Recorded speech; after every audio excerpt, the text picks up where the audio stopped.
Wunderschönes, reichhaltiges Programm, das wir hier über die Osterkonferenz dargeboten bekommen. Es ist wunderbar zu sehen, wie viele sich wirklich viel Mühe gegeben haben, um ihren Segen dazu beizutragen. Erlauben Sie mir auch noch mal ein kurzes Gebet, bevor wir dann zu diesem Vortrag kommen. Himmlischer Vater, das ist so gewaltig, dass du deinen Sohn Jesus Christus auferweckt hast. Wir haben das so wunderbar gehört in den Liedern, in den verschiedenen. Wir danken dir, dass wir in Christus mitleben dürfen und diese wunderbare Hoffnung haben. Wir haben eben gehört, als die Jünger froh wurden, als sie dich, Herr Jesus Christus, sahen. Und ich möchte dich das jetzt einfach bitten. Öffne uns die Augen, dass wir sehen die Wunder in deinem Wort, dass wir dich sehen im Geist, dein Wort, durch die Kraft deines Geistes. Darauf setzen wir unsere Hoffnung. Amen. Ja, Auferstehung, das ist natürlich Hoffnung. Hoffnung in Person. Gerade angesichts des Todes, gestern Abend noch bei uns, Arno und Ruth und meine Frau und ich, wir haben uns noch ein bisschen unterhalten über den Tod, auch die Geflogenheiten und Zeremonien, die es in Amerika gibt und bei uns hier in der Schweiz oder in Deutschland. In Amerika werden die Leichen dann sogar sehr stark geschminkt, ja, so dass die Leute sagen könnten, oh, der sieht eigentlich noch ganz gesund aus. Und doch, die kommen alle in die Erde. Was bleibt dann noch? Hoffnung, wohl dem, der Hoffnung hat. Und darum geht es bei der Auferstehung. Im Tagesanzeiger stand nämlich kürzlich ein Artikel, ich habe ihn gelesen oder zugespielt bekommen, ich glaube von Samuel war es, Samuel Rindlisbacher. Da hieß es in der Überschrift, Europäer starben nie so trostlos wie heute. Und dann wurde ein Soziologe interviewt und der hat dann auch begründet im Tagesanzeiger, warum das so ist, dass die Menschen heute so trostlos sterben, trostloser als vor 100 Jahren zum Beispiel. Er argumentiert und sagt, die Menschen haben den Bezug zur Religion komplett verloren. Gott holt sie nicht mehr aus dem Leben. Sie sterben einsam, sie sterben trostlos und heute oft auch, sie sterben schmerzlos. Man kann ja was tun. Vom Leben nach dem Tod erwartet man nichts mehr, weshalb man für jeden Tag kämpfen muss. Der mittelalterliche Bauer hatte noch einen ganz anderen Horizont. Für ihn ging es um die Frage von Himmel oder Hölle. Der hat sich damit auseinandergesetzt, mit dem Sterben. Wie gehen die trostlosen Menschen heute in unserer Gesellschaft mit dem Tod um? Die einen, die kaufen sich am Ende ihres Lebens eine Dienstleistung. Man nennt das auch Sterbehilfe, um damit den Tod zu bewältigen. Möglichst schmerzlos. Schmerzlos, das ist natürlich auch verständlich. Andere, das kommt ja immer mehr, lassen sich kremieren und dann ihre Asche in alle 4 Himmelsrichtungen streuen oder auf dem Atlantik. Um auch wirklich sicher zu gehen, dass alles aus ist, dass es da nicht noch was gibt. Und wieder andere, und das wird in den letzten Jahren, in jüngster Vergangenheit, wird das immer populärer. Das ist ein Verfahren, das nennt sich Kryonik. Da lassen sich die Menschen einfach einfrieren.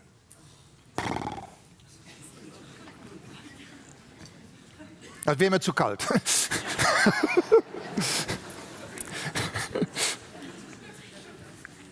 Also man kann auch sagen, die lassen sich regelrecht konservieren. Und zwar kommen die in einem Stickstofftank. Das ist dann ihr Sarg. In der Hoffnung, weil sie glauben ja auch nicht an einen Schöpfer, sie glauben nicht an einen Gott, aber sie möchten ja die Hoffnung auf ein eventuelles Leben dann später doch nicht aufgeben, statt an Gott zu glauben. Ja, wäre doch viel einfacher. Und meinen dann ja vielleicht in 100 Jahren oder in 1000 Jahren gibt es irgendwie ein Mittel, dass man mich da wieder lebendig machen kann. Und all diese Menschen, was sie nun auch tun, in ihrer Hoffnungslosigkeit, das sind ja alles Ausdrücke ihrer Hoffnungslosigkeit, sie betrachten gar nicht, dass ja die Seele und der Geist im Moment des Sterbens den Körper verlässt und an einem ganz anderen Ort ist. Und sie beachten nicht, dass dieser lebendige Gott, wir hörten das auch im Lied, der durch ein Wort Himmel und Erde schaffen kann, dass er Tote lebendig machen kann und dass es dann eine Auferstehung gibt, entweder zum ewigen Leben oder aber zur Auferstehung des Gerichtes. Das ist dann schon passiert. Ob die jetzt ihre Asche zerstreut haben oder in einem Tank leben, kann ich auch nicht sagen, ne? Sich in einem Tank befinden. Da ist es doch viel besser, wenn man das jetzt so liest, Exit oder eben Asche oder Tank, weil man hoffnungslos ist und sich doch irgendwo an einem Strohhalm klammert. Da ist es doch viel besser, das ist so guttunend, das so aufatmend, wenn man glauben darf, was Gott als Schöpfer uns zu sagen hat über Leben und Tod und über Auferstehung. Was er uns in seinem Wort offenlegt, ist doch viel besser, mal darauf zu hören. Zum Beispiel sagt die Bibel in Psalm 68, 21, Gott ist für uns ein Gott der Rettung, und jetzt kommt das, was ich sagen möchte, und Gott, der Herr, hat Auswege aus dem Tod. Ist das nicht toll? Gott, der Herr, hat Auswege aus dem Tod. Und liebe Freunde, liebe Geschwister, jetzt, ob in der Übertragung oder hier im Saal oder im Livestream, ich möchte einfach mich damit heute Morgen beschäftigen. Und ich möchte einfach eng versuchen, bei diesem Thema zu bleiben. Ja Gott, dann zeig uns das doch bitte mal heute Morgen. Deine Auswege aus dem Tod. Wir möchten damit konfrontiert werden. Wir wollen jetzt heute Morgen mal hören, was hast du uns denn zu sagen, was hast du uns denn zu bieten über Auswege aus dem Tod? Es gibt da so viele Reden und so viele Meinungen und Argumente. Jetzt wollen wir dich doch mal zu Wort kommen lassen. Wir haben es ja schon gelesen, Peter hat es gelesen. Ich möchte es nochmal wiederholen. Es ist aus der Übersetzung Hoffnung für alle.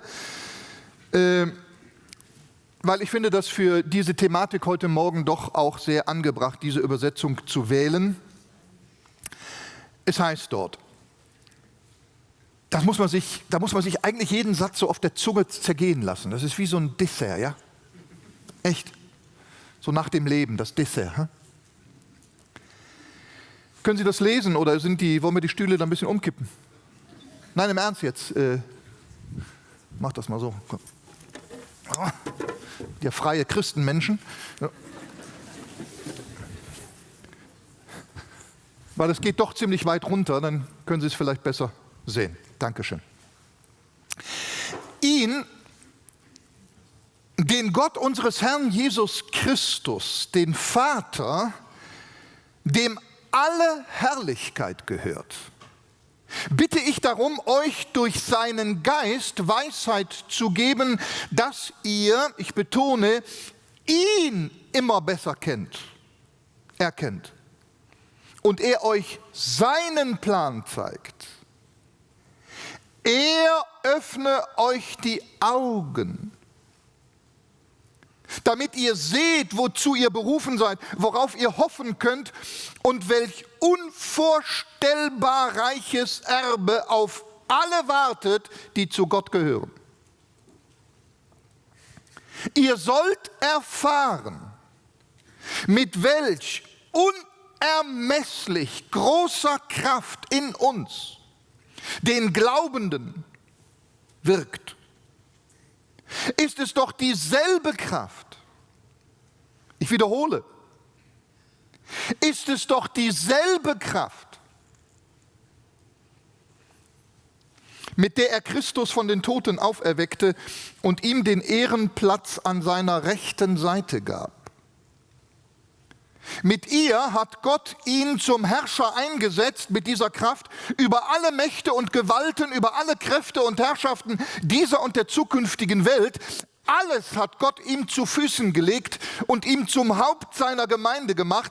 Sie ist sein Leib, der Schöpfer und Vollender aller Dinge lebt in ihr mit seiner ganzen Fülle. Das sprengt jeden Rahmen, was da steht. Jeden menschlichen Rahmen.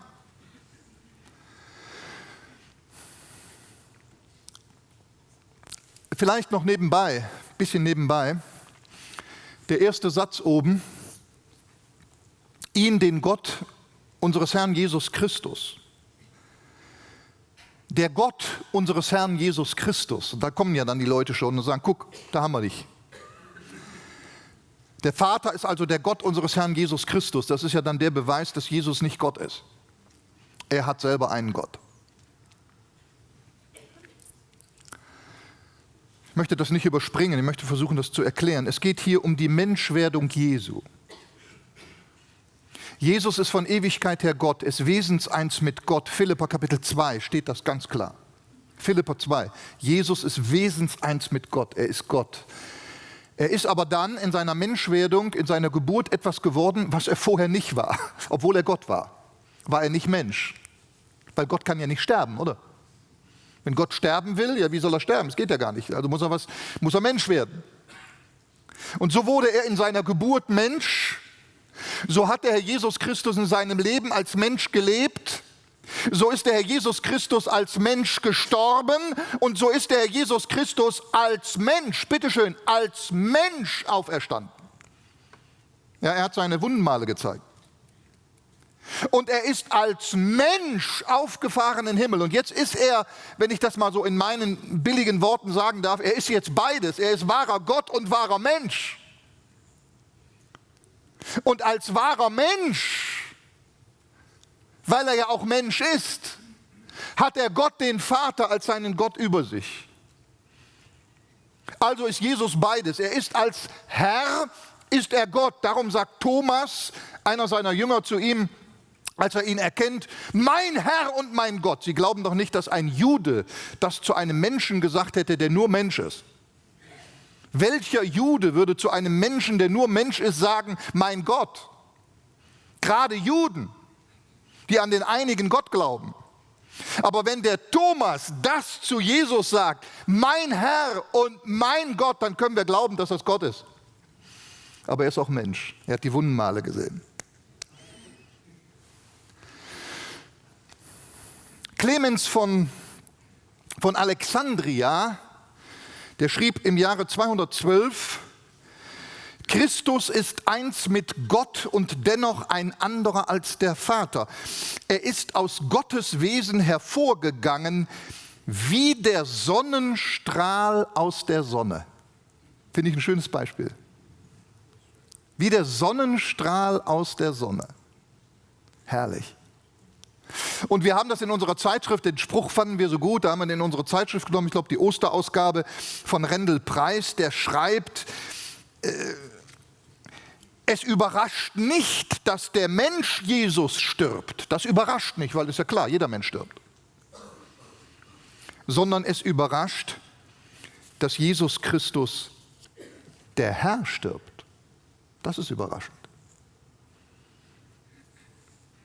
der gesagt hat, Auge, tu dich auf, nimm dein Bett und geh. See oder Wind oder Sturm, schweige. Und dann schreibt er weiter, Randall Price, es überrascht nicht, dass Jesus Christus, der Herr von den Toten, aufersteht. Das überrascht nicht, weil er ist ja schließlich Herr. Sondern es überrascht, dass der Mensch Jesus von den Toten aufersteht. Was für eine Hoffnung. Verstehen wir die Menschwerdung Gottes in Christus Jesus? Was er uns für eine Hoffnung gebracht hat?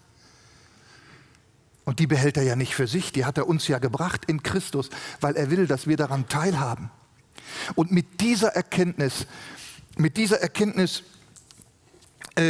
steht und fällt alles. Und die Hoffnungslosigkeit beginnt da, wo man das nicht verstehen will oder vielleicht auch nicht verstehen kann. Da beginnt Hoffnungslosigkeit. Aber wo man das begreifen lernt, da geht eine Welt auf. Ihn, den Gott unseres Herrn Jesus Christus, den Vater, dem alle Herrlichkeit gehört, bitte ich darum, euch durch seinen Geist Weisheit zu geben, dass ihr ihn immer besser erkennt und er euch seinen Plan zeigt. Schlachter sagt, und Offenbarung gebe in der Erkenntnis seiner selbst. Und da bin ich beim Punkt, wissen Sie, da bin ich hängen geblieben. Ja, Paulus ist es ein Anliegen, er möchte, dass wir Gott immer besser kennenlernen und dass wir fähig werden und mal darauf eingehen und willig werden und uns sagen, ja okay, Gott, zeig mir doch mal deinen Plan. Wissen Sie, es geht nämlich nicht darum, das ist der Fehler der meisten Menschen, die ich kenne, die keinen Glauben an Jesus haben. Der größte Fehler ihres Lebens ist der, dass sie auf die hören, die nicht an Gott glauben, aber über Gott reden.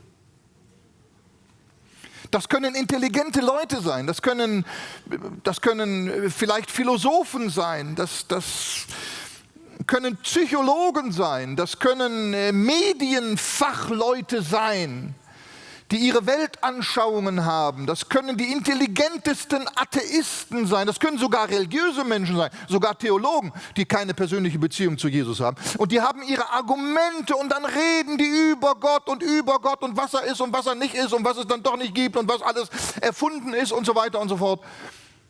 Dann sage ich mir, halt mal, okay, das ist deine Meinung.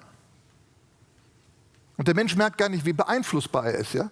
In seiner Meinung. Er glaubt das, er schluckt das. Ja, der hat gesagt, die haben gesagt, guck mal, das ist ja primitiv heute an Gott zu glauben. Dann sage ich, ja, dann bist du denn mal gewillt, auch mal auf Gott zu hören? Ich meine, ich glaube, sogar in Amerika macht man das, ne? Jeder Angeklagte bekommt das Recht, auch selber mal zu Wort zu kommen. Ja, in Deutschland ist es auch so. Jeder bekommt einmal das Recht, selber zu Wort zu kommen. Also glauben wir doch nicht einfach denen mehr, die über Gott Schlechtes reden, als dem, was Gott selbst über sich sagt. Hört mir zu, ich habe Auswege aus dem Tod, ich habe auch einen Plan. Lass ihn mir dir vorlegen. Damit steht und fällt alles. Mit der Erkenntnis Gottes, wer er wirklich ist. Wer von Ihnen hat das schon erlebt? Ich glaube, hier sitzt keiner, der das noch nicht erlebt hat, dass er die Erfahrung machen musste, dass irgendjemand irgendetwas Schlechtes über einen anderen gesagt hat. Und er hat ihnen damit irgendwie eine Meinung übergestülpt. Ja, das kommt ja in den Medien immer wieder vor, aber das kommt auch so im privaten Leben vor. Da wird er gesagt, du hör mal, den Norbert da, den kannst du vergessen. Also das ist ein hochmütiger Kerl. Also wenn du den näher kennenlernst, der ist also ein arroganter Fatzer, ja. Bis Sie mich dann mal selber kennenlernen, da kann ich Ihnen sagen, dann werden Sie merken, das stimmt. Nein, Sie wissen, wie ich meine, ja? Und dann lernt man eine Person, über die schlecht geredet worden ist, und man hat irgendwo ist dann auch diese Meinung ein bisschen abgefärbt.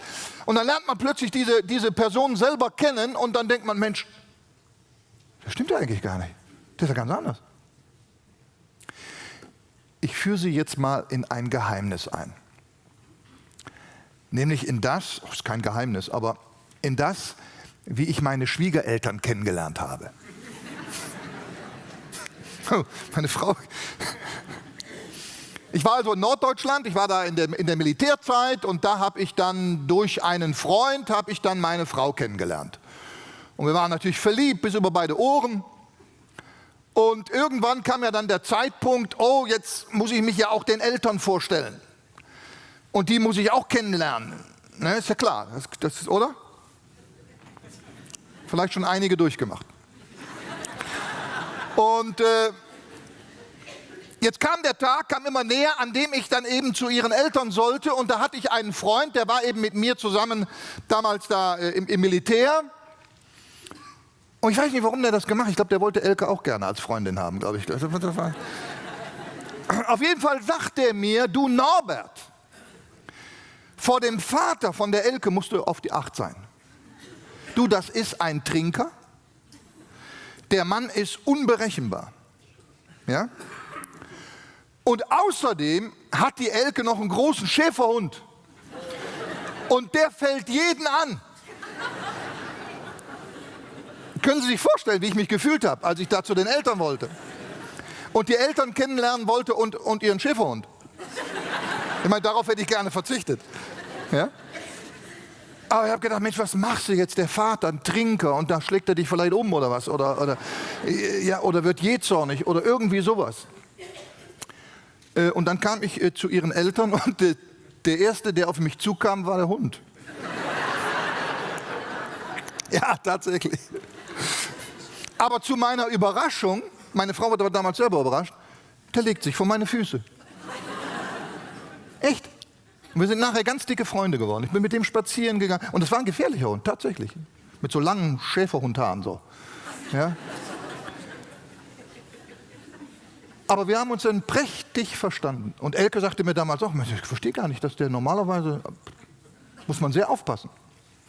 Und dann lernte ich den Vater kennen. Wissen Sie was? Der war überhaupt kein Trinker. Glauben Sie mir, dass ich jetzt nicht übertreibe, wenn ich Ihnen hier sage, ich habe in meinem ganzen Leben keine liebenswürdigere Persönlichkeit kennengelernt als den Vater meiner Frau. Der hat seine Frau, ich habe das ja dann über Jahrzehnte dann natürlich mit Unterbrüchen, aber immer wieder beobachtet, der hat seine Frau, wo er stand und ging, immer gelobt. Der hat sich für jedes, wer von Ihnen hat das schon mal, macht das? Der hat sich für jedes Essen bei seiner Frau bedankt. Auch? Macht er das? Nee, macht er nicht. Er macht er eben nicht. Ja, ich sage das zu meiner Schande, ich auch nicht so. Könnte eigentlich mehr machen. Aber ich will damit sagen, der hat wirklich gesagt, liebe Mama, vielen Dank für das gute Mittagessen. Liebe Mama, vielen Dank für das gute Abendbrot. Der Mann war so liebenswürdig und herzensgut und geduldig und freundlich und eigentlich auch positiv und zuvorkommend. Und er war auch ein fleißiger Mann und er ist auch noch zum Glauben an Jesus Christus gekommen. Und am Ende seines Lebens, er lag auf dem Sterbebett und dann mit die letzten Worte, die er mir sagte, war, ich weiß, dass Jesus mir alle meine Sünden vergeben hat. Herrlich. Sterbender sagt das. Ich gehe zu Jesus. Wunderbar. Er war also ein herzensguter Mann. Wir hatten 4 Kinder, also das waren ja dann für ihn 4 Enkelkinder und der Bruder von meiner Frau hat auch 5 Kinder, also dann 9 Enkelkinder. Und dann ist der auf die Entsorgungsstellen gegangen, Müllkippen und wie das früher hieß, ja, und hat sich alte, verrostete, kaputte Fahrräder, Velos zusammengesammelt und hat aus diesen Resten, hat er für jedes Enkelkind ein Fahrrad gebaut. Damit, wenn wir kamen aus dem Heimaturlaub damals Südamerika, damit jedes Kind ein Fahrrad hatte. So ein netter Mensch. was mein Bekannter über den gesagt hat, war die reine Lüge. Ich sage ja, der wollte mich wahrscheinlich fernhalten. Ja? War die reine Lüge. Bis ich meinen Schwiegervater selber kennenlernte. Und wissen Sie was? Selbst als ich ihn dann so kennengelernt habe, da war ich immer noch von dieser schlechten Meinung geprägt. Und ich habe mir gedacht, ja Mensch, irgendwann, der macht doch nur ein Schauspiel dann, der Papa da. Irgendwann muss der doch jetzt mal hier rausbrechen und mich mal anschreien oder sowas. Und ich habe ihn über Jahrzehnte geliebt, lieben gelernt und er war mir in allem ein großes Beispiel. Sehen Sie, ich musste ihn selber kennenlernen. Und das ist mit Gott auch. Das ist mit Gott auch. Solange man Gott nicht selbst kennenlernt, hat man keinen blassen Schimmer von Ahnung über ihn. Man hat keinen blassen Schimmer von seinem Plan, den er für sie hat. Darum sollten die ihn nicht kennen, nicht über ihn reden. Und wenn sie über ihn reden wollen, dann sollten sie ihn kennenlernen. Gott, den Vater unseres Herrn Jesus Christus. Und nun, sein Plan mit uns ist die Auferstehung aus den Toten und das ewige Leben in seiner Herrlichkeit. Der holt uns ja nicht irgendwo hin, der gibt uns so einen schönen Teil im Himmel da irgendwo, so eine Ecke, so eine Außerecke so, ja? Wo da könnt ihr jetzt ewig leben. Nein, er sagt, ich bin jetzt dein Vater, du bist jetzt da, wo ich bin. Und hören wir doch nicht länger auf die Meinung derer, die über Gott reden, als vielmehr über seinen Plan. Und in diesen Plan möchte ich Sie jetzt gerne mit hineinnehmen. Wenn Sie nämlich Gott kennenlernen, dann gehen Ihnen auf einmal die Augen auf. Und das ist genau das, was der Dieter Steiger jetzt nicht besser treffen können eigentlich. Er war ja damals auch der Lehrer auf meiner Bibelschule, also nicht auf meiner, wo ich Bibelschüler war und meine Frau, da war er unser Direktor.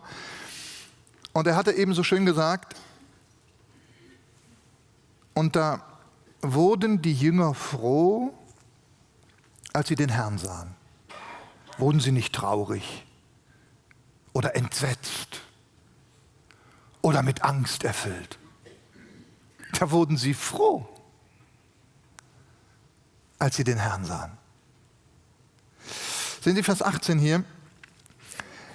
Er öffne euch die Augen, damit ihr seht, wozu ihr berufen seid, worauf ihr hoffen könnt und welch unvorstellbar reiches Erbe auf alle wartet, die zu Gott gehören. Ihr sollt erfahren, mit welch unermesslich großer Kraft Gott in uns, den Glaubenden, wirkt. Und da möchte ich einfach jetzt mal so ganz persönlich werden. Wissen Sie denn, wozu Sie berufen sind? Ja, wenn Sie Gott nicht kennen, wie wollen Sie das denn wissen? Wissen Sie denn, worauf Sie hoffen können? Dass Sie nicht hoffen müssen auf einen Stickstofftank oder auf Exit oder auf Asche in den Wind oder so. Wissen Sie denn, welch unvorstellbar reiches Erbe für Sie da ist, wenn Sie zu Gott gehören?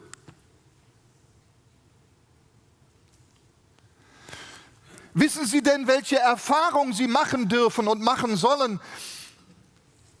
Welch unermesslich große Kraft Sie auferwecken wird?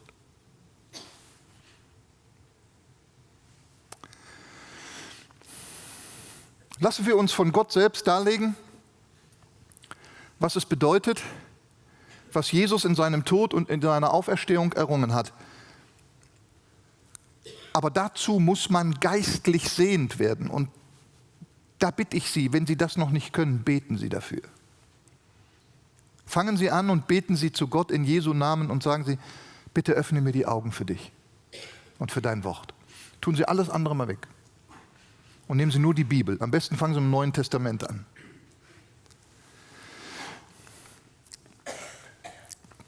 Das ist ja ein Blinder hat ja seine Vorstellungen, ja, von einer sichtbaren Welt. Er kann ja nicht Er sieht sie ja nicht. Und wenn man jetzt durch ein Wunder, durch ein medizinisches Wunder oder durch eine medizinische Technik dem Blinden plötzlich das Augenlicht wiedergeben kann und er die Realität unserer Welt dann sieht, die Wirklichkeit, ja, wird er nicht sagen, ja, das übertrifft eigentlich meine Vorstellung. Ich hab gar nicht glauben können, dass das so schön ist hier auf dieser Welt. Ich habe schon gewusst, was rot ist oder was Blumen sind und irgendwie meine Vorstellung hat oder Himmel und so. Aber jetzt, wo ich das sehe, wo ich das selber sehe, ist das ja tausendfach darüber hinaus. Wenn Gott ihnen die Augen öffnet, dann öffnet ihr ihnen die Augen für eine Gewissheit, nicht für etwas Vages, was man nur so vage hofft und aber nicht weiß, sondern für eine deutliche Sache. Gott stellt die Berufung und Hoffnung der an Jesus Glaubenden als eine unerschütterliche Garantie vor Augen. Indem, dass er sagt, er öffne euch die Augen, damit ihr seht, wozu ihr berufen seid, worauf ihr hoffen könnt. Zack, das ist es. Und sehen Sie, da ist jetzt kein Deut von Zweifel. Da bleibt kein Haar von Zweifel mehr offen oder könnte dazwischen passen. Irgendwelche ängstliche Unsicherheiten, wie in der Philosophie oder in der Religion zum Teil oder in Weltanschauungen, die bleiben ja immer noch voll von Unsicherheit. Ja, das könnte so sein, aber wir wissen es nicht. Und die anderen sagen, es ist alles Quatsch. Und die nächsten sagen, ja, da gibt es ein Paradies, da muss aber so und so. Ich habe noch ein bisschen nachgeschlagen. Nirvana zum Beispiel sagen die einen, ja, Buddhisten, ne? Nirvana, ja. Man sagt, dass vielleicht, wer kommt denn überhaupt ins Nirvana? Und dann heißt es, ja, da kommt vielleicht, das ist ja dann das Höchste, das man erreichen kann im Buddhismus. Vorher wird man ja erst noch eine Mücke oder ein Elefant, ja, ein paar Mal sowas. Aber irgendwann, wenn sie dann so perfekt gelebt haben, dass sie perfekter gar nicht leben können, dann kommen sie ins Nirvana. Und das Nirvana ist dann, man höre und staune, voller Hoffnung, da ist dann gar nichts mehr. Das ist das höchste Ziel. Nirvana bedeutet erlöschen bzw. verwehen. Dann hast du das Ziel erreicht, nichts mehr da. Weder sie, du, noch irgendwas anderes. Alles weg. Ja, das ist für mich jetzt nicht der Inbegriff von Hoffnung. Und wie ist das zum Beispiel im Islam? Auferstehung im Islam, ich zitiere mal, letztlich aber ist es Allahs, schreiben Sie, alleinige Entscheidung, welches Urteil er gefällt, welches Urteil er über dich fällt. Egal wie du gelebt hast. Du kannst noch so perfekt gelebt haben im Glauben und im Einsatz. Du hast keine Gewissheit, Gott kann immer noch so oder so entscheiden über dich. Dabei hoffen viele Muslime, heißt es, auf die Barmherzigkeit Allahs, denn in sein Belieben ist Vergebung der Sünden gestellt. Also Allah entscheidet, ich sage jetzt mal in Anführungsstriche vorsichtig willkürlich, ob er dir vergibt oder nicht. Er vergibt aber keine Grundlage. Er vergibt dir, dann vergibt, hast du Glück gehabt. Er vergibt dir nicht, hast Pech gehabt. Vielleicht warst du ganz gut und er vergibt dir nicht. Und vielleicht warst du weniger gut und er vergibt dir doch. Ist doch auch keine Hoffnung, oder nicht? Ja, und dann heißt es, nach dem Gericht, also im Islam, Koran, islamische Lehre, nimmt ein Engel die Gläubigen, Muslimen, und führt sie über eine schmale Brücke. Unter dieser Brücke, die laut Überlieferung schmaler ist als ein Haar und schärfer als ein Schwert, lodert das Höllenfeuer. Wer das Gericht nicht bestanden hat, stürzt hinunter. Die vor Gott Gerechten jedoch gehen unbeschadet weiter und treten ins Paradies ein, wo Gottes Richterspruch endgültig besiegelt wird. Diese Menschen hoffen ja auch und nehmen ihre Religion ja auch ernst. Das möchte ich nicht in Frage stellen. Aber hier wird doch keine Hoffnung vermittelt. Ich weiß ja nie, wo ich dran bin. Und dem gegenüber sagt uns hier die Bibel, er öffne euch die Augen, damit ihr seht, wozu ihr berufen seid, worauf ihr hoffen könnt. Das, was ich euch, da könnt ihr euch drauf verlassen. Darauf könnt ihr hoffen. Und das nächste, was geschieht,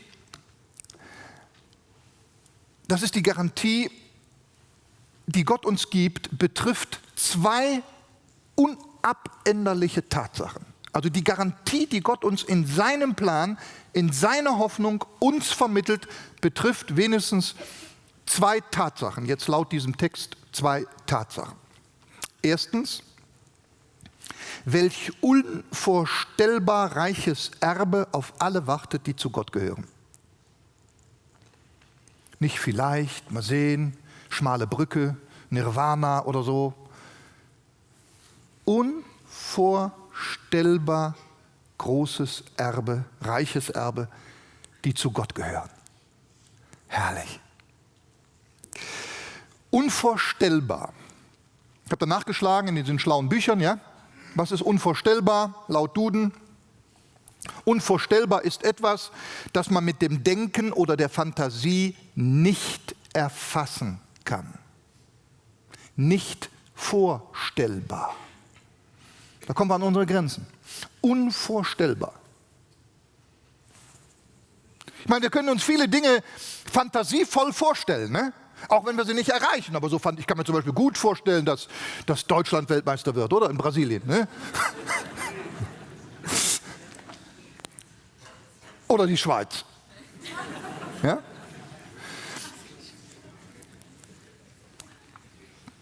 Unvorstellbar.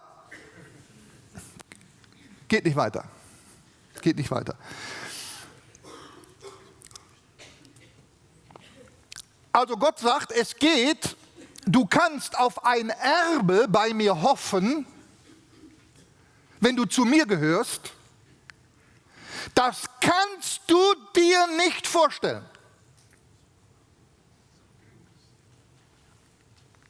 Wer in Christus ist, wird nämlich zu einem Miterbe Christi. Darum sagt ja hier dieser Text, welch unvorstellbar reiches Erbe auf uns wartet. Ja, ein Erbe haben wir doch gar nicht verdient, haben uns doch nicht erarbeitet. Ein Erbe ist ein Erbe, das krieg ich geschenkt. Weil meine Eltern reich sind, kriege ich deren Erbe. Nur, warum? Was ist der Grund dafür, dass ich das Erbe meiner Eltern bekomme? Es gibt nur einen Grund, ich bin ihr Sohn. Anderen Grund gibt es nicht. Wenn es andere Gründe gäbe, dann würde ich das nie bekommen. Und das ist es, was Gott tut. Das ist eine wunderbare Reihenfolge. Wer in Christus ist, wird nämlich zu einem Miterbe Christi. So heißt es. Es geht ja immer um Christus. Und es ist zwangsläufig dort, wo er ist und hat Teil an dem, woran er Teil hat. Und die Reihenfolge sieht folgendermaßen aus. Wie das geht. Wie werde ich zu einem Erbe Gottes? Allen aber, die ihn aufnahmen, Jesus, denen gab er das Anrecht, Kinder Gottes zu werden. Also, wenn jetzt ein Mensch sich bekehrt und an Jesus glaubt, wird er im selben Moment ein Kind Gottes. Und wenn er nun ein Kind Gottes geworden ist, dann trifft Römer 8, Vers 17 zu, beziehungsweise in Kraft. Wenn wir aber Kinder sind, durch die Annahme Jesu sind wir Kinder Gottes geworden, wenn wir jetzt aber Kinder sind, so sind wir auch Erben, nämlich Erben Gottes und Miterben des Christus. Also die Frage ist ganz einfach, sind Sie ein Kind Gottes? Dann erwartet Sie ein unvorstellbar reiches Erbe. In Christus. Weil Sie ein Kind Gottes sind. Die zweite Garantie, die uns die Bibel gibt, ihr sollt erfahren, mit welch unermesslich großer Kraft Gott in uns, den Glaubenden, wirkt. Also das sind ja Superlativen hier, ne, mit denen Gott uns da seinen Plan kundtut. Zuerst hat er gesagt, hier unvorstellbar reiches Erbe, also es geht also über unsere Vorstellung, das kann man sich nicht mehr vorstellen. Und jetzt kommt gerade der zweite Hammer, ja, unermesslich große Kraft. Es geht ja in die gleiche Richtung.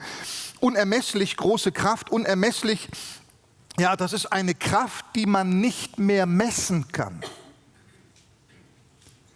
Das ist schlicht und einfach die Schöpferkraft. Wir hörten das in dem Lied von Deborah und Natalie unter anderem auch, ja. Er sprach, der Herr Jesus sprach und das passierte einfach. Wissenschaftler kommen ja immer wieder zu neuen Erkenntnissen bezüglich der Größe des Universums zum Beispiel. Und jetzt die neueste Erkenntnis ist, der Kosmos ist deutlich größer als bisher angenommen. Ja. Und dann gibt es noch eine, das habe ich jetzt hier gelesen in Idea Spectrum. Da heißt es also, die Naturwissenschaftler, die haben immer in Zweifel gestellt, dass das Universum überhaupt einen Ursprung hat. Die haben gesagt, das Universum hat keinen Ursprung. Es gab einen Urknall, aber das war dann auch schon irgendwo da, ja. Immer schon was gewesen. Aber jetzt haben die ganz neu was entdeckt, ganz neu entdeckt. Sie entdeckten nämlich eine urzeitliche Lichtkugel. Und damit ist jetzt praktisch naturwissenschaftlich bewiesen, dass es Licht gab, bevor es das Universum gab. Und jetzt schreiben die Wissenschaftler, das ist eigentlich genau das, was die Tora sagt. Ja? Und Gott sprach, es werde Licht und es war Licht. Und heute meinen sie, ja, es gibt also doch einen Anfang. Ja? Also die Naturwissenschaft, heißt es, hat entdeckt, dass es am Urbeginn der Zeit tatsächlich Licht gab. Gut. Universum, alles was geschaffen ist, Kraft Gottes, darum geht es ja jetzt hier in unserem Text, die unermesslich große Kraft Gottes. Also ich habe da mal jetzt geschaut, eben die haben jetzt wieder neuestens ganz neu entdeckt, dass es eigentlich noch viel größer ist, das Universum. Und da heißt es laut Berechnungen, jetzt müssen Sie mitdenken, laut Berechnungen 3 britischer Forscher passen in das Universum mindestens 250 Kugeln. Aber jetzt geht er weiter. Mit einem Radius, eine Kugel, 250 Kugeln, eine Kugel mit einem Radius von 13 Milliarden Lichtjahren. Eine Lichtsekunde ist das, was das Licht in einer Sekunde zurücklegt. Ja? In einer Lichtsekunde legt das Licht eine Strecke zurück von 300.000 Kilometer. In einer Sekunde. 300.000 Kilometer. In einem Jahr entspricht das 9,5 Billionen Kilometer. Legt das Licht in einem Jahr zurück. 9,5 Billionen Kilometer. Eine Kugel mit einem Radius von 13 Milliarden Lichtjahren hätte ein Volumen von 9.200 Milliarden Trillionen Kubiklichtjahren. Und das mal 250. Da kann ja jeder ausrechnen. Ja?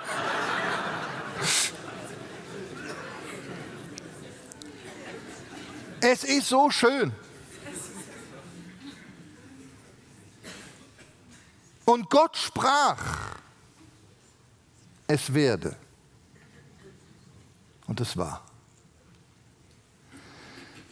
Welche Kraft steckt dahinter? Es ist die Kraft, und darum geht es ja an diesem Sonntagmorgen, es ist die Kraft, die Tote lebendig machen kann. Haben Sie daran noch Zweifel? Dass dem Gott alles möglich ist? dass er Tote lebendig machen kann. Die Kraft dessen, der Jesus von den Toten auferweckt hat, die Kraft, die in den Glaubenden wirkt. Ob du das merkst oder nicht. Und dann geht es weiter. Diese Kraft verwirklicht sich ja in Christus und über Christus an uns. Das ist ja, geht immer über Christus.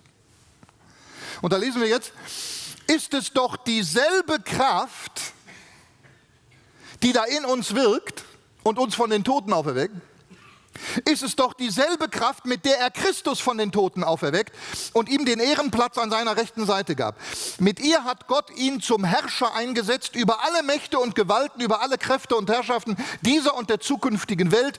Alles hat er ihm zu Füßen gelegt und ihm zum Haupt seiner Gemeinde gemacht. Sie ist sein Leib, der Schöpfer und Vollender aller Dinge, lebt in ihr mit seiner ganzen Fülle. Die Kraft, die Jesus von den Toten auferweckt hat. Wissen Sie, Pilatus, der kam sich ziemlich stark vor. Weißt du denn nicht, dass ich Macht habe, sagt er dem Herrn Jesus, dich zum Tode zu verurteilen oder nicht? Und Jesus sagt, du hast überhaupt keine Macht, wenn sie dir nicht von Gott gegeben wäre. Und jetzt kommt die Auferstehung Jesu und da musste dann zu Pilatus mal anklopfen und sagen, du entschuldige bitte Pilatus, du hast ja so viel Macht, würdest du mir erlauben, meinen Sohn aufzuerwecken? Ja, und dann geht der Engel vielleicht zum Grab und dann sagt er den Soldaten, entschuldigt bitte liebe Soldaten, könnt ihr mal ein Stück auf Seite gehen? Ich will die Tür öffnen. Oder schickt vielleicht ein Telegramm nach Rom zum Kaiser. Er sagt, lieber Herr Kaiser, Sie haben ja die Weltmacht, würden Sie mir erlauben, meinen Sohn aufzuerwecken? Keine Macht. Keine Macht der Welt, keine überirdische, unterirdische Macht wird Gott daran hindern, sie aufzuerwecken. Keine Macht hat ihn daran gehindert, Jesus Christus von den Toten aufzuerwecken. Das ist mir immer so tröstend, wenn man mal Zweifel hat. Ja? Manchmal, ich weiß nicht, wie es Ihnen geht, man ist ja halt auch Mensch, da sagt man ja, Mensch, hoffentlich vergisst Gott mich nicht. Ja, wenn der Herr Jesus die Toten auferweckt. Keine Angst. Gott ist nicht vergesslich. Woher weiß ich, dass mein Leib auferstehen wird? Weil ich weiß, dass Jesus auferstanden ist. Wenn Sie jetzt heute Morgen vielleicht eine Situation durchmachen, eine Phase, in der Sie Zweifel haben, in der Sie Angst haben und sagen, ja, stimmt das auch mit den Toten und wird das auch wirklich so sein? Dann frage ich Sie ganz einfach seelsorgerlich, glauben Sie, dass Gott seinen Sohn Jesus aus den Toten auferweckt hat? Ja, das ist die Garantie, dass auch Sie auferweckt werden.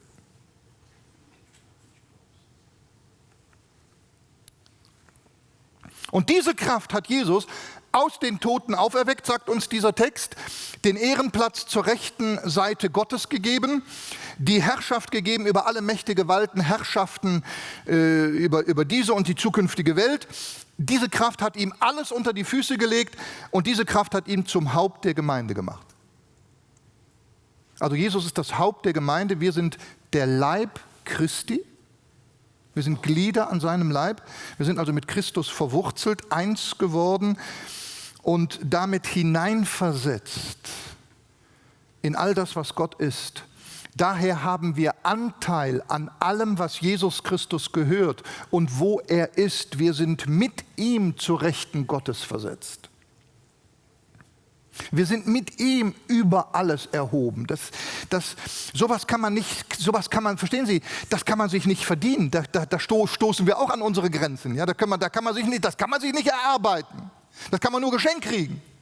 Das kann man nur glauben.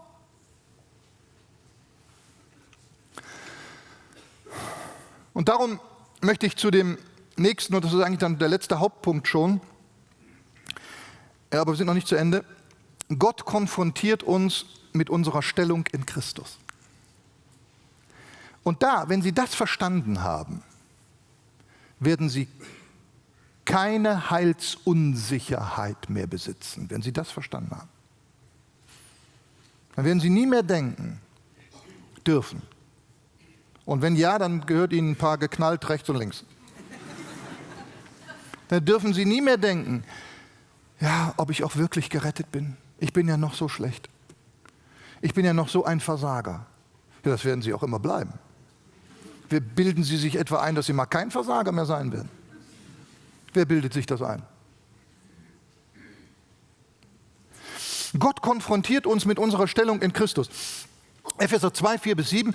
Gott aber, der reich ist an Barmherzigkeit, hat um seiner großen Liebe willen, mit der er uns geliebt hat, auch uns, die wir tot waren durch Übertretungen, mit dem Christus lebendig gemacht. Aus Gnade seid ihr errettet und hat uns mit auferweckt und mitversetzt in die himmlischen Regionen in Christus Jesus, damit er in den kommenden Weltzeiten den überschwänglichen Reichtum seiner Gnade in Güte an uns erweise in Christus Jesus.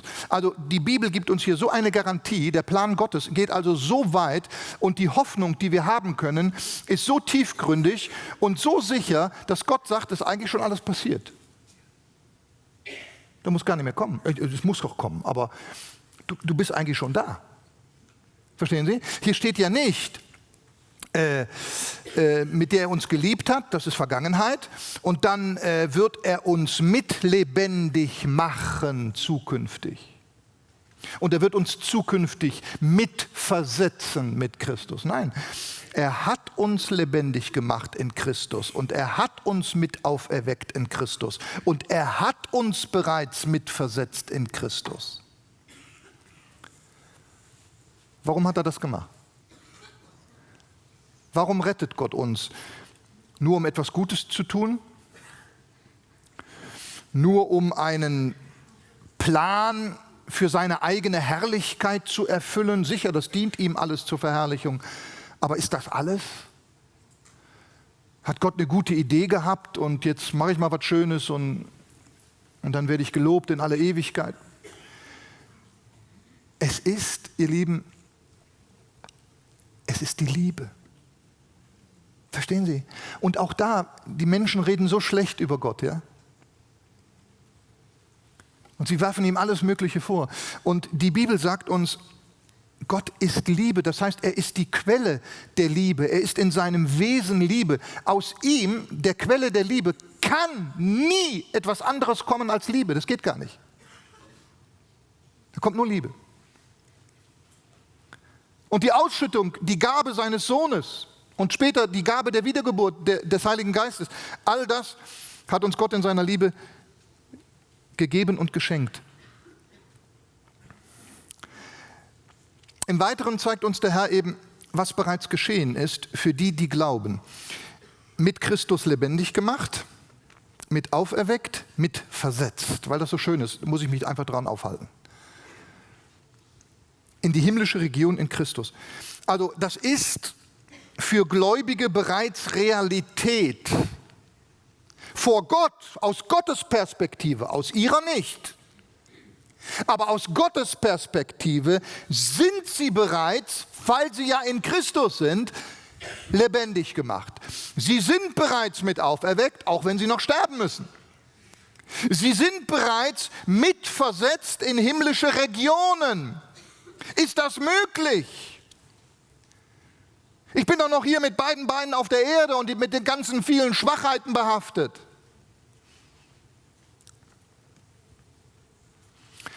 Es ist deshalb möglich, weil es immer in Christus geschieht. Was Christus ist, das sind Sie in Gott und vor Gott, weil Sie in ihm sind. Hat das nicht gestern einer gesagt, wer war denn das jetzt? Ich glaube hier von den Last-Minute-Sängern, hat jemand, ich glaube Römer 8 zitiert, Vers 1. Ja? So gibt es nun keine Verdammnis mehr für die, die in Christus Jesus sind. Und ich habe heute Vormittag, habe ich dann gesagt, jetzt schlage ich das mal auf und dann habe ich in so einer Studienbibel nachgeschaut und da schreibt hier MacArthur, schreibt dazu, zu dieser Wahrheit, keine Verdammnis mehr für die, die in Christus Jesus sind. Da schreibt er als Anmerkung: Keine Sünde eines Gläubigen, weder eine vergangene, noch gegenwärtige, noch zukünftige Sünde kann ihm vorgehalten werden, da die Strafe von Christus gezahlt und dem Gläubigen Gerechtigkeit zugerechnet worden ist. Und keine einzige Sünde wird diesen Urteilsspruch Gottes jemals rückgängig machen. Wir werden vor einem Preisrichterstuhl Christi erscheinen, jawohl. Da werden wir beurteilt, jawohl. Ja, da können wir Lohn empfangen oder auch nicht, jawohl. Aber verloren gehen, jemand, der in Christus ist nicht mehr möglich. Das ist für mich, diese Stelle hier übrigens aus dem Epheser 2, das ist für mich eine der größten Argumenten für Heilsgewissheit. Gott sieht uns in Jesus, das ist unsere Garantie. Wie sollten wir denn aus etwas herausfallen, wo wir schon drin sind, was wir schon erreicht haben? Das geht doch gar nicht mehr. Wenn ich doch bereits mit auferweckt bin, wenn ich doch bereits mitversetzt bin in das Reich Gottes, dann bin ich doch schon angekommen für Gott. Ich bin doch schon da. Das kann ich doch nicht mehr verlieren. Sie wissen, wie ich das meine. Das ist Heilsgewissheit. Und das gründet sich auf Gnade alleine. Ja, denn aus Gnade seid ihr errettet durch den Glauben und das nicht aus euch. Gottes Gabe ist es, nicht aus euch. Wenn wir diese Gnade erreicht haben, nicht aus uns. Wir konnten nur im Glauben darauf eingehen. Dann werden wir auch das Ziel erreichen, nicht aus uns. Wir halten einfach daran fest.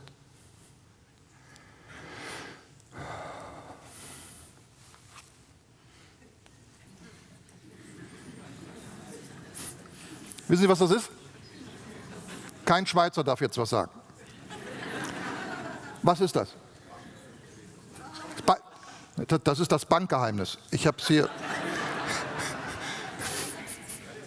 Das ist der Schweizer Pass. Das ist der Schweizer Personalausweis und ich bin, darf ich sagen, stolz, dass ich den haben darf. Meine Frau auch, ja? Und ich sage Ihnen, habe ich den verdient? Oder wird man mir diesen Pass wieder abnehmen, weil ich den Vorstellungen der Schweiz nicht entspreche? Ja, da kommt einer zu mir von den Behörden und der sagt, das stimmt nicht, ja? Da kommt einer von den Behörden der Schweiz zu mir und sagt, hören Sie mal, Herr Lied, reden Sie mal ein paar Sätze. Und ich sage, guten Tag, schön, dass Sie hier sind, möchten Sie einen Kaffee? Ja? Ja, können Sie kein Schweizerdeutsch? Oh, ich sage, nee, lieber nicht. Was, Sie können immer noch kein Schweizerdeutsch? Und Sie sind Schweizer? Wie heißt das Essen heute Mittag? Hä? Bretkügeli, nicht Brechkügeli. Entschuldigung. Ja, das sehen Sie, da haben wir es. Das Exempel. Bretkügeli. Ja? Jetzt kommt der Mann und er sagte mir, hören Sie mal, Herr Lied, Sie können kein Schweizerdeutsch, geben Sie mal Ihren Pass wieder zurück, gefälligst. Ja? Marschieren Sie in Ihr kleines Deutschland da oben im Norden. Sie entsprechen ja unseren Vorstellungen überhaupt nicht. Und kürzlich sind Sie mit 7 Kilometer zu schnell durch eine geschlossene Ortschaft gefahren. Und das haben wir geblitzt, das haben wir genau gesehen, wir sind der Schweizer. Also geben Sie mal den Pass wieder zurück. Sie verlieren die Staatsangehörigkeit. Ist das so? Sehen Sie? Also kommt er wieder hier rein. Ja. Das soll ja nur illustrieren, was Sie sind in Christus, was Sie haben in Christus. Mit auferweckt, mit lebendig gemacht, keine Verdammnis mehr, vor Gott gerecht, mitversetzt in himmlische Regionen. Das ist jetzt schon, sind Sie ein Himmelsbürger. Und das verlieren Sie nicht mehr. Und ich möchte gegen Schluss, doch noch ein Beispiel erwähnen, weil das hat mich so angesprochen. Da heißt es, ich sage Ihnen nachher auch, woher ich das habe, Napoleon nahm einmal im Hochsommer eine Truppenparade zu Pferde ab. Und rechts standen die Grenadiere, das waren die untersten Soldaten, und links von ihm die ganzen hohen Offiziere und Generäle und so.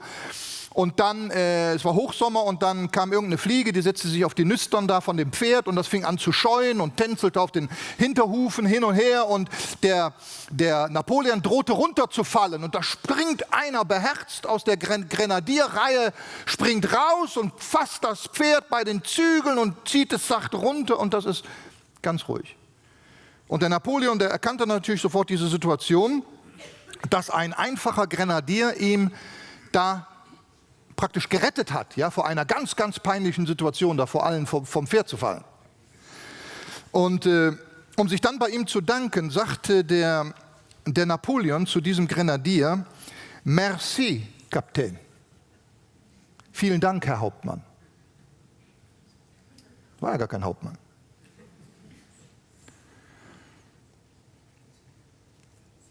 Und dann kommt das Tollste. Der soeben zum Hauptmann ernannte Grenadier ging gar nicht mehr an die Stelle, an der er noch eine Minute vorher gestanden war.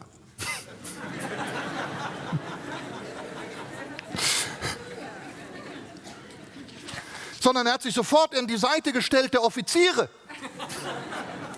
obwohl er noch die falsche Uniform anhatte.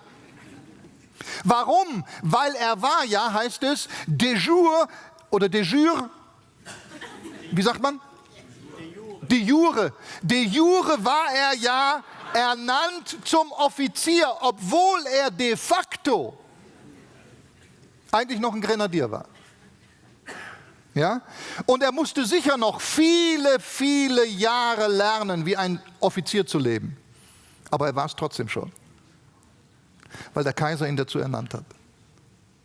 Und William MacDonald schreibt, wenn Gott jemand rettet, dann gibt er dieser Person sofort die Eignung für den Himmel. Diese Eignung ist Christus selbst. Sie ist durch nichts zu verbessern, noch nicht einmal ein langes Leben des Gehorsams und des Dienstes hier auf Erden lässt jemanden geeigneter für den Himmel sein, als er am Tag seiner Bekehrung war. Sein Anspruch auf die Herrlichkeit gründet sich allein auf Jesu Blut. Tod und Auferstehung. Wenn Sie sich etwas Gutes tun wollen, Freddy, du hast sehr gut gemacht, wirklich mit den Büchern, aber dennoch als Ergänzung. Wir haben das auf dem Büchertisch, nein, ich übertreibe jetzt nicht. Von Wilfried Block, echte Identität. In diesem Buch geht es über das, was Sie in Christus sind. Da ist auch das Beispiel von Napoleon her. Ich glaube, ich übertreibe nicht, wenn ich sage, ich habe noch nie so etwas Gutes gelesen. Über diese Thematik. Was Sie, Ihre Identität in Christus vor Gott, wenn Sie das gelesen haben, werden Sie erquickt nach Hause gehen oder zu Hause lesen. Und Sie werden endlich diese Lasten los. Ach, ich bin doch nicht fähig, ich bin doch nicht würdig. Und sind Sie auch nicht. Wer ist das? Aber schauen Sie doch mal auf das, was Sie in Christus geworden sind. Ich empfehle Ihnen dieses Buch 1280. Das sollten Sie unbedingt mitnehmen. Und dann noch etwas vielleicht für die, weil ich habe diese Bibel habe ich selber mal durchgelesen mit allen Anmerkungen. Mit allem, was da drin, die ganze Bibel habe ich extra, ich sage das jetzt nicht, um anzugeben, sondern nur, damit Sie wissen, ich weiß, wovon ich rede. Das ist die Begegnung fürs Leben, Studienbibel für jeden Tag. Wenn Sie eine Bibel suchen, die Sie persönlich weiterbringt, die Ihre Studienanlagen persönlich anwendet, ja, da ist die Bibel geeignet. Die gibt Profile über Frauen Gottes, über Männer Gottes, gibt heilsgeschichtliche Zusammenhänge werden erklärt, geschichtliche Zusammenhänge werden erklärt. Es gibt ganz tolle Einleitungen und dann fast zu jedem Vers eine Anwendung. Aber meistens persönlich angewandt, aber nicht langweilig, ermutigend, sehr ermutigend. Und ich habe jetzt nochmal, als ich mich für dieses Thema vorbereitete, habe ich dann nochmal nachgeschlagen. Und diese Studienbibel zum Beispiel, Begegnung fürs Leben, der Bibeltext ist Neue Leben-Übersetzung, ist eine etwas modernere Übersetzung, lässt sich aber gut lesen und soll also relativ genau sein auch. Ja? Und in dieser Studienbibel gibt es zu diesem Epheser-Vers, den ich gelesen habe, gibt sie 24 Aspekte zu unserer wahren Identität in Christus. Und wenn Sie diese 24 Aspekte zum Beispiel mal gelesen haben hier in dieser Bibel, dann werden Sie sagen, Halleluja, Sie werden so hochspringen. Egal wie alt. Sie werden so hochspringen. Nein, für das, was Sie in Christus sind. Also das ist ein Buch zu Ihrer Lektüre, das wird Sie erquicken. Unsere Identität, ja, echte Identität von Wilfried Block. Und wenn Sie etwas mitnehmen wollen fürs ganze Jahr oder für mehrere Jahre, die Begegnung fürs Leben, die Studienbibel für jeden Tag, ist ein fantastisches Buch, finde ich. So habe ich empfunden. Gut. Und jetzt ende ich aber wirklich hier, Vers 7 noch. Damit er in den kommenden Weltzeiten den überschwänglichen Reichtum seiner Gnade in Güte an uns erweise in Christus Jesus. Also Gott hat sie errettet, in Christus versetzt, mit einem wunderbaren Ziel. Der Ursprung ist seine Liebe und sein Ziel ist, in alle Ewigkeit, vor allen Engeln, vor allen Hierarchien, in alle Weltzeiten hinein, wird Gott präsentieren, die Gemeinde Jesu Christi, als den Leib Christi, und die Erlösung, die diese Gemeinde durch Gnade empfangen hat. Höher als alle Engelwelt in Christus.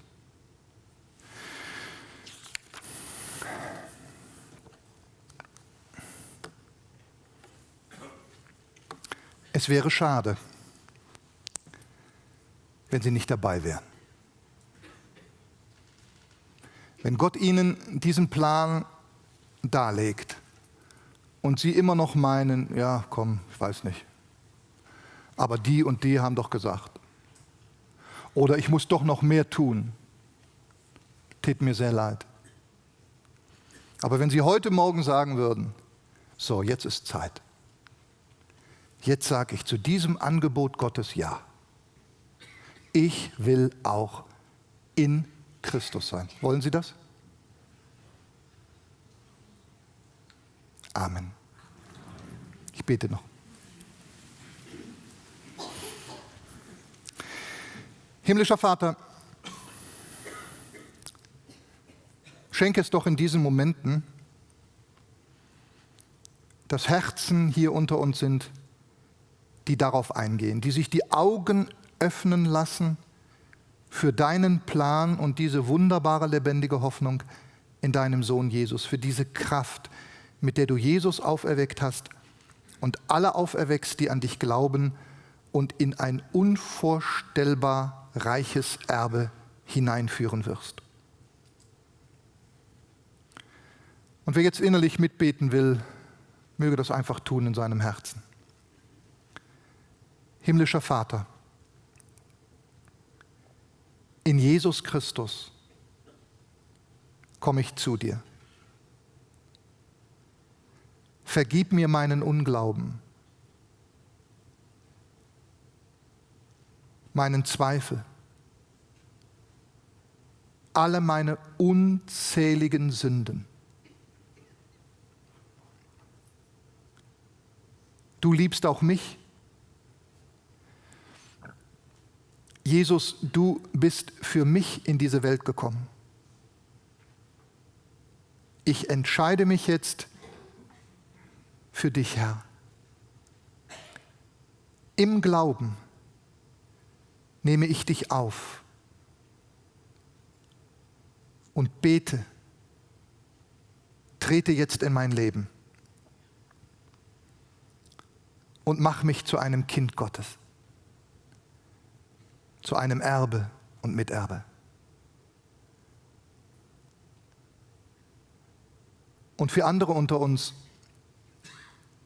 die Kinder Gottes sind, Herr, vergib, wo ich gezweifelt habe, wo ich menschlich immer noch viel hinzufügen wollte und dir nicht so ganz glaubte. Ich danke dir, Herr, dass du mir die Augen öffnest für dich, für dein Wort, für dein Reich. Amen. Vielen Dank.